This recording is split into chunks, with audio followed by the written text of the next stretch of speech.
Hi everyone, it's Cindy. Welcome back to Studioloo. So I'm here with Junk Journal July, day number 19, and our prompt is interactive. So I had a lot of ideas for this one, but then I sort of settled on just maybe a way to create the kind of piece of ephemera that you would use to cover a whole page in a journal. Like if you have, a text page that you, like if you had a, say a folio, right? And one side you really love and you want to keep it in your book, but then the other side is just kind of text that you don't really want, so you want to cover it up. So this piece is going to be something fun to cover it up. And I also kind of want it to tell a little bit of a story, be like a little rabbit hole. So what I'm thinking I want to do first is I need to bring the size of these papers down just maybe a little bit, because let's say that my typical page in my journal is in fact this.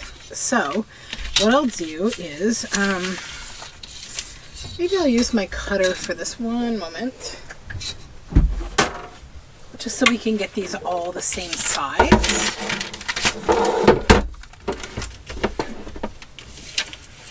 So I think I'll take like, let me see. So this is 8.5. Let's go maybe 7.5 by 5, I think, or maybe 4.5. 7.5 by 4.5. Okay, so now let me fold the other two pages.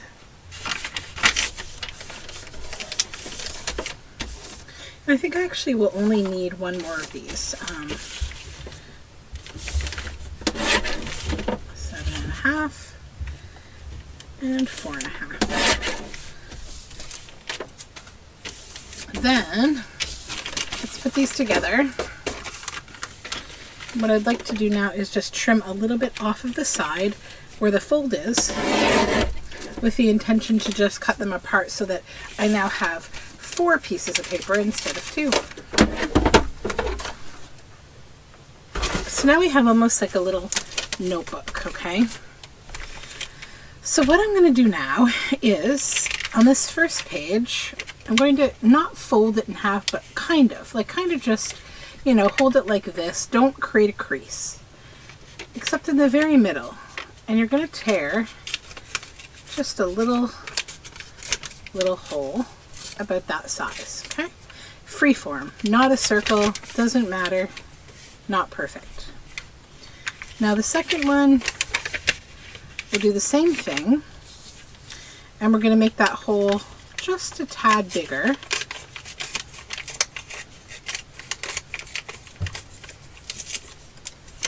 Okay, so now that overlaps with that. Then the third one, I'm going to make the hole a little more large, but a little more oval.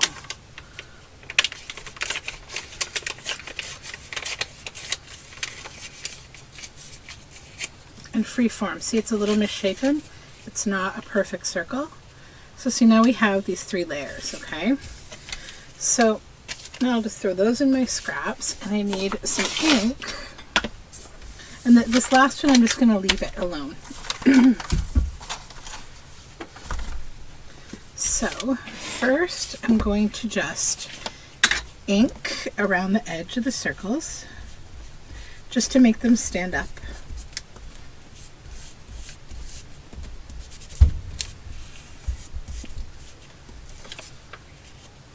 I'll do both sides just because.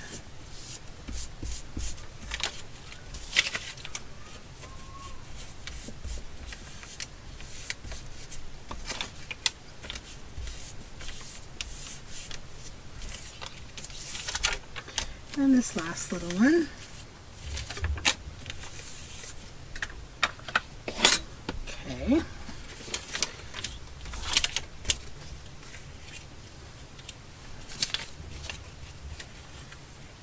There we go.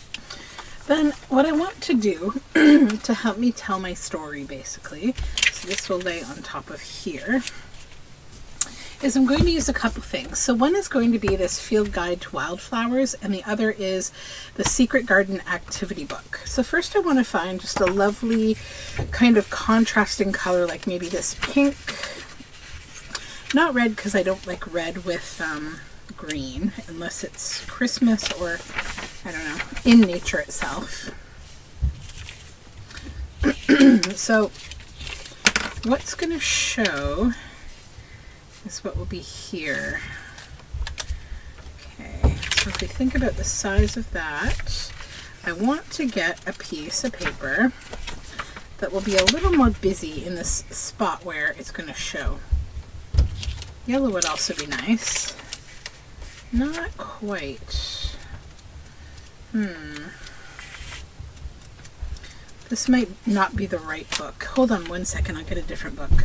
Okay, so I couldn't quickly find a book that would work perfectly, so instead I just printed out one of my digitals for a collection that I'm working on right now, because they're really busy pages. So I think what I would like to do now is just kind of use this as a viewfinder, and what I think I'd love to poke through would be a little bit of this purple plant right here. So now what I need to do is just maybe hold this here, and I'll use it as a guide for where to tear.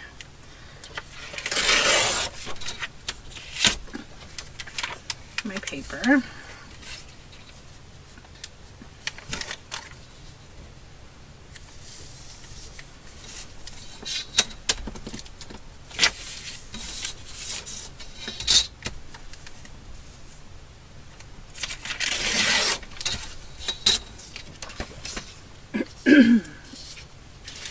And let's see if I go, yeah, I can go right from the top of the, we'll get rid of that little bit of white border.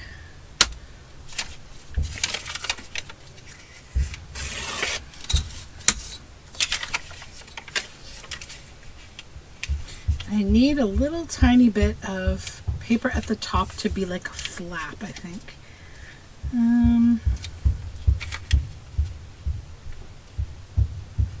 Right there, yeah.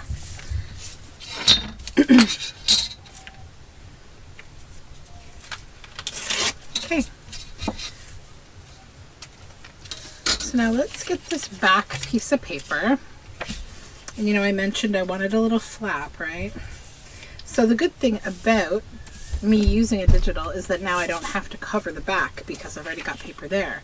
So what I'd like to do now is create a tip up, like something that will be another interactive part of building this. Do I want to glue it on this way or with that behind? I think I'll put it behind because the intention is likely that this will get glued right down on the page.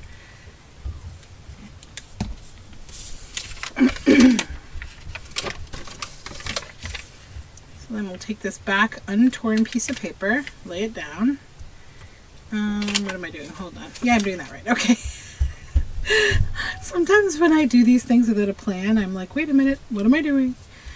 Because I don't want to do it wrong. Okay.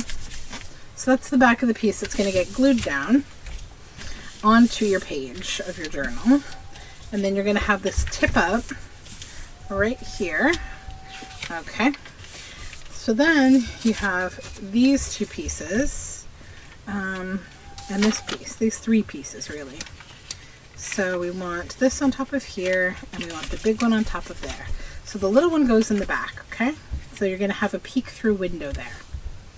Now, I'm just going to gather them all together evenly. Just make sure that everything's all together, okay? So what I want to do now is actually go ahead and do some stitching right across the top of this, so I will be right back. Okay, so now we have this stitched together. So now we have like a notebook, right? There's varying layers that come in here, and I imagine all of this dyed green paper is all writing space. And then you come to the back to this beautiful paper, and it tips up, and you can write on it. And then you still have this to write on as well. Okay, so then what I would like to do is use this Secret Garden activity book to create kind of the interactive story to this. Like, you know, functionally speaking, it's interactive because you're like, oh, what's down here? What's in this rabbit hole? But now we want to make this a little bit like nice, right? Like pretty. Look at that. That's a really, really beautiful border. And I wonder if I can just fussy cut around it. So the intention for this book being used here is just creating interesting fussy cut bits and bobs, okay? So we'll cut the center out of here.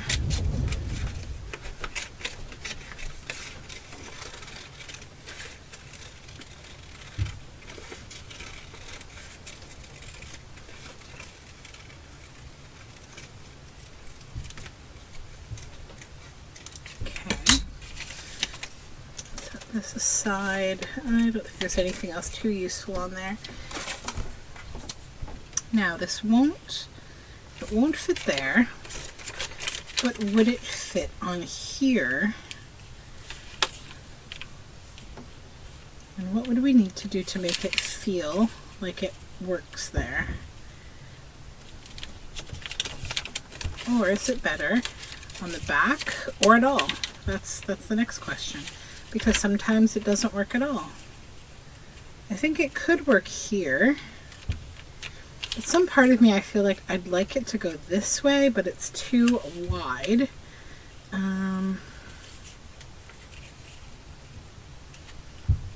Yeah, I think I'm just going to set it aside. I'm not going to push myself on this. So now let's look for something to embellish the front a little bit in this book. And I have some other things too that I can use. But I wanted to try to use up some things from my book stash here as I'm trying to work through some books. So we'll fussy cut out this little butterfly.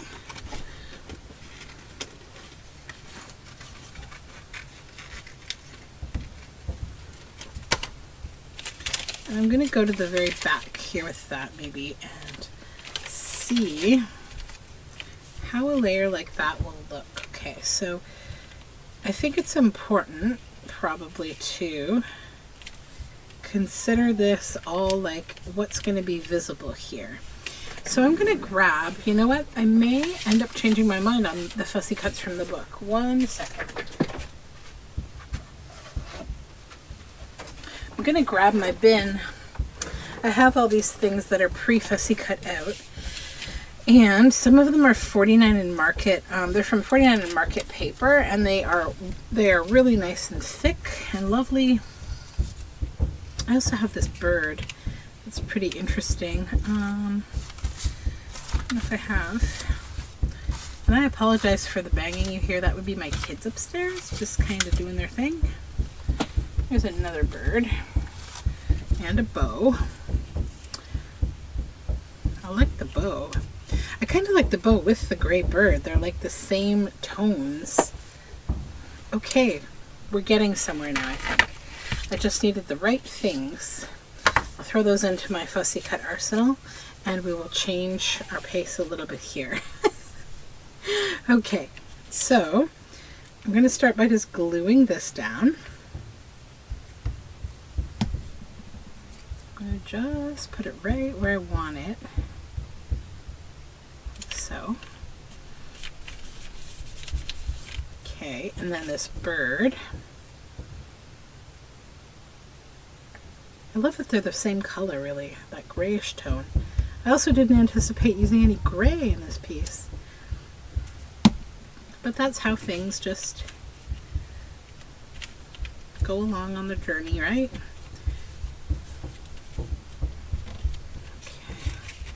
I have to say I've really been enjoying, and I think I mentioned this yesterday. So for Junk Journal July, my friend Mary Ellen is using my kit that I did for July's Patreon to do her Junk Journal July, which is really nice. And I have enjoyed so much watching her play with it and work with it because, first of all, it's given me more confidence about the kits that I'm creating.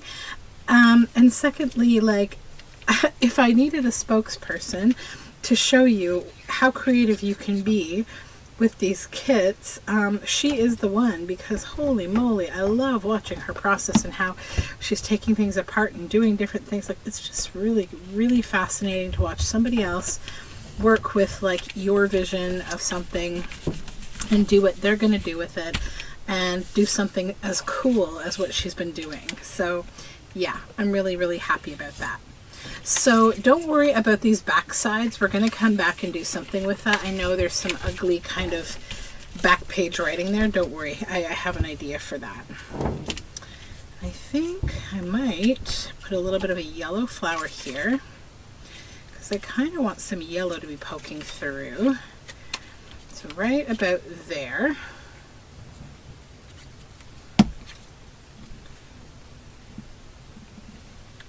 Okay.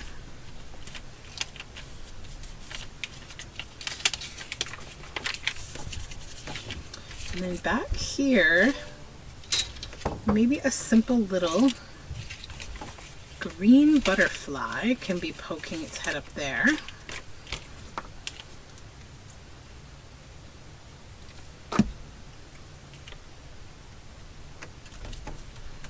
Okay. So we're seeing all these layers now, which is nice. So then what I would like to do next, I think, is just evaluate if I would like a few more fussy cut things here. So what else would look nice on this little page, but leave a bit of writing space? A little big. Some of these are a little too big.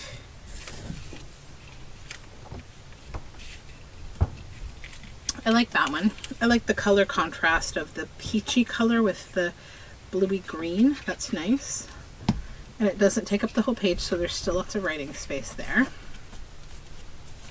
So we'll add a little thing. Okay. Now we have this to think about as well.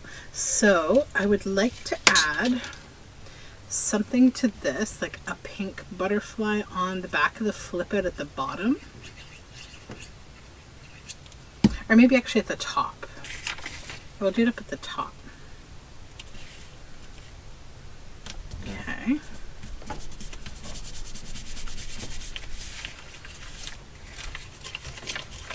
And then because this pokes out of the book, I often like to do something a little bit different by adding a pocket on these, because I feel like when something pops out of the book, it can be ever so slightly harder to write on. I mean, not really. I think I just like creating pockets like this. So I'm just going to take a little bit of this 49 and market paper and decide what color I like better. I think I like the more subtle. Yeah, I do. Okay, so let's just trim this a little more here. And maybe here too. Then I want to round the top two corners like so.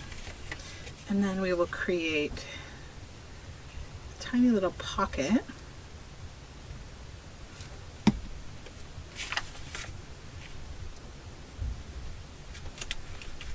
Okay.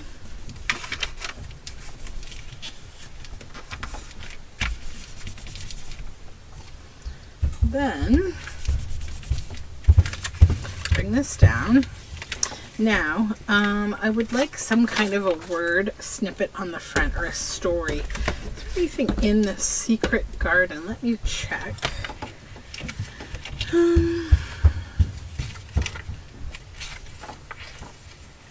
Not really. It's all kind of bigger bits of writing in that book. Okay, so maybe that book won't really play a role. And I'm okay with that. Let me grab from my word snippet bin over here and see if we have something nice to put on the front.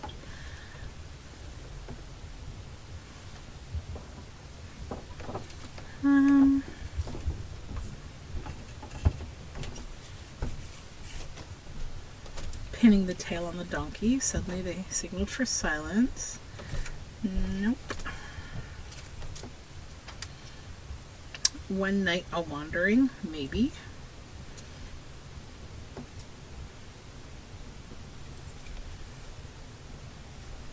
From Branch to Branch, One Night a Wandering.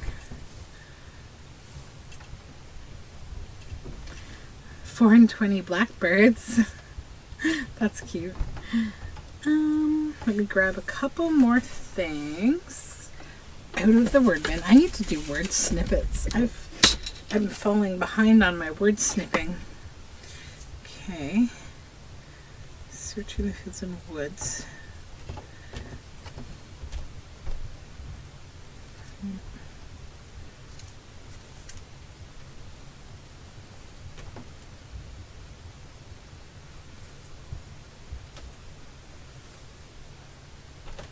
Maybe the enchantment, that would be kind of cool.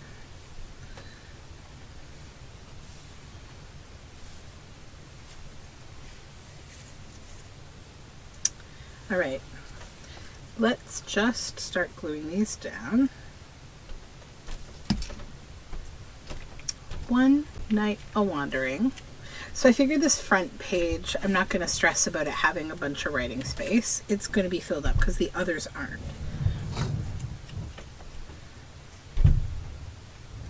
From Branch to Branch.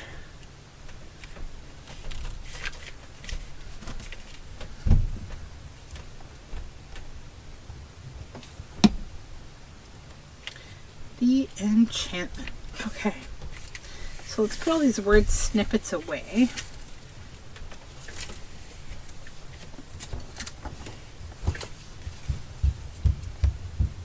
Okay. Now, I'm going to come in with a bit of vintage photo distress ink and just touch up around the bird here, the white space.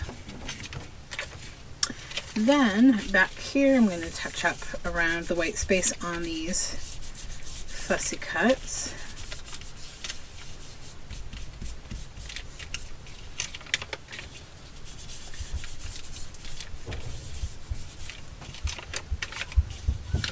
Then over here, I'm going to ink the edge of this white paper.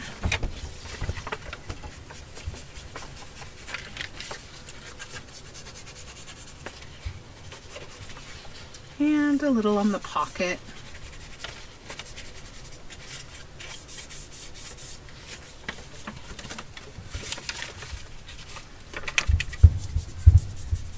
Okay.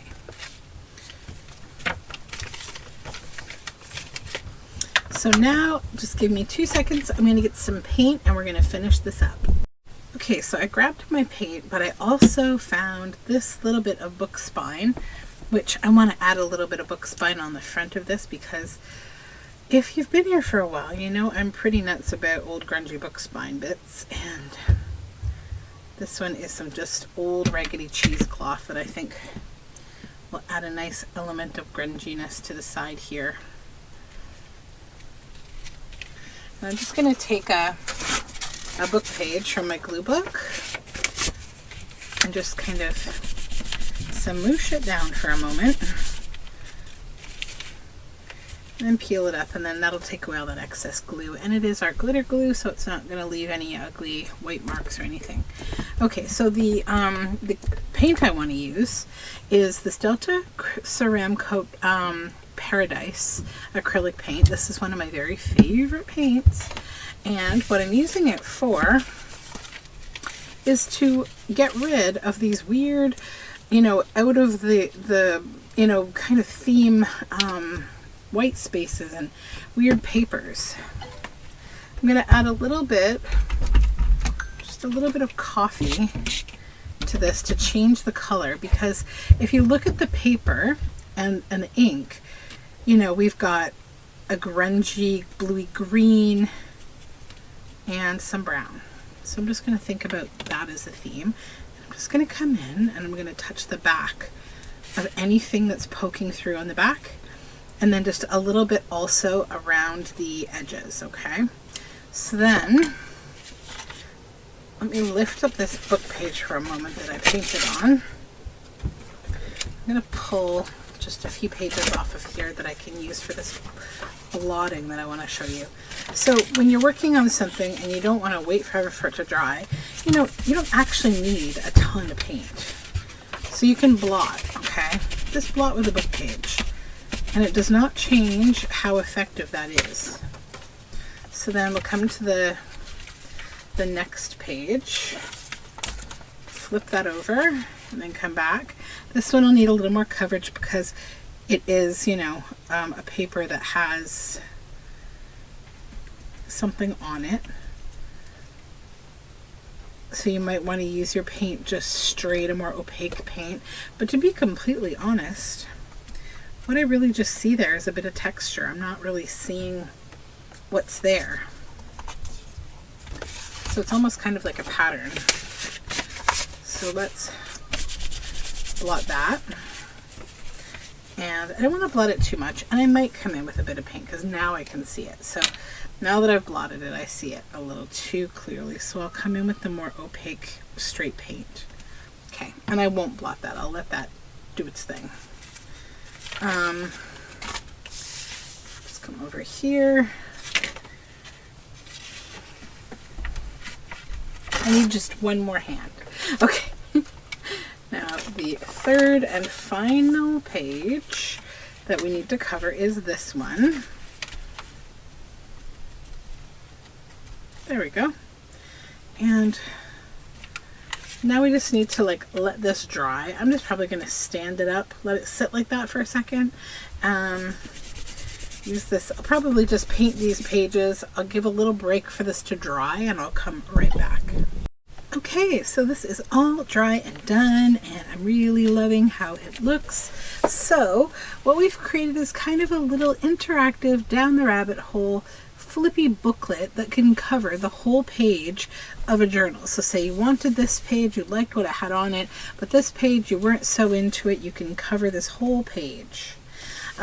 So I've added some word snippets, One Night of Wandering for Branch to Branch, The Enchantment, and this bow and bird, and some book spine. Then we flip the page, and I'll come down a little lower so you can see writing space here, for sure, writing space here. We have these flowers, some of the paint coming through to the other side. I was pretty quick with this. You could certainly be a lot more careful, but again, I like the overall feel of something like this. So I'm just going to move this book out of the way to show you kind of how the whole thing looks. So see the back of the wings are now blending in better, as is the back of the flowers now that it's all dry. Then we have this little butterfly and the little flower, more writing space. Then we get to this page, and you could certainly decide. You could write on top of it. You could use something that is a little more plain. You could put a little pocket there with something inside if you wanted. But I also do like to have just beautiful, especially botanical inspiration pages. Then that tips up, and I played with this a little bit. As you know, we had the pocket. I added more book spine there because I'm a book spine goblin. And then I added a little of my extra blue paint here. We added that butterfly together. These are a couple of pieces for journal cards that I took out of my Belvere collection on Etsy, and just popped them in there as little journal cards. Added a little blue paint on the back page, and then we have the back, and the whole thing is stitched at the top. So that is my little interactive project for today. I hope you enjoyed it, and you'll try playing with this kind of sort of, windowed layering. I think it is literally just a really fun rabbit hole, because you're like, what's back there? I want to see, right? You could have a lot of fun with it. You could put like a little, a person peeking through here. You could do all sorts of things. I think for an Alice in Wonderland journal, it would be a lot of fun to literally do like a rabbit hole and put a rabbit at the back, maybe a white rabbit. Have Alice up front here, and have some of the fun words you could include all the way through here to tell the story. And maybe, this could be a page from an old Alice in Wonderland book, or even the page behind this one could be, or even a page of the story. And then you could put the white rabbit here so it would peek through the hole. So just a few ideas for you for how to play with this technique. I hope you enjoyed, and I will see you tomorrow. Have a great day. Bye for now.